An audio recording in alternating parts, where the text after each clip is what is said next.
Салам радиосунда жаңылыктар. Сүлүктөдөгү тойдо 32 адам тамакка ууланды.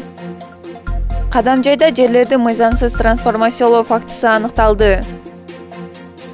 Сүлүктүү шаарында шахтада жарандар газга ууланган.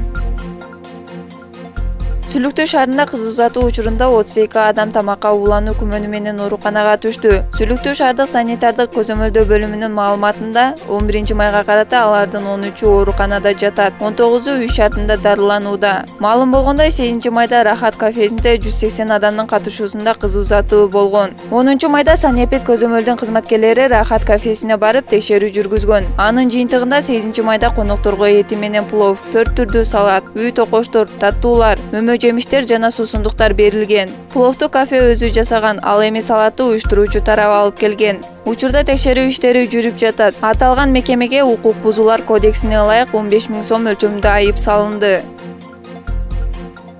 Баткен облусундагы жерлерди мыйзамсыз трансформациялоо фактысы аныкталды. Бул тууралуу Улуттук коопсуздук мамлекеттик комитетинин басма сөз кызматы билдирди. 2016-жылдын 27 апрелинде Баткен облусунун Кадамжай районунун акиминин буйругу менен Халмион айыл өкмөтүнө караган 34,5 гектар жер тилкеси жайыт категориясынан калктуу коңуштар категориясына которулган. Бул буйруктун негизинде Халмион айыл өкмөтү тарабынан 2016-жылдан 2021 чейин жеке турак жай куруу үчүн Ирелеш коңушунан жалпы 50 жер тилкеси бөлүнүп, кадастр мамлекеттик мекемеси тарабынан бул тилкелерге жеке менчик укугуна мамлекеттик актылар берилген. Аталган факты боюнча кызмат абалын кыянаттык менен пайдалануу беренеси боюнча кылмыш иши козголуп, учурда тергөө амалдары жүрүп жатат.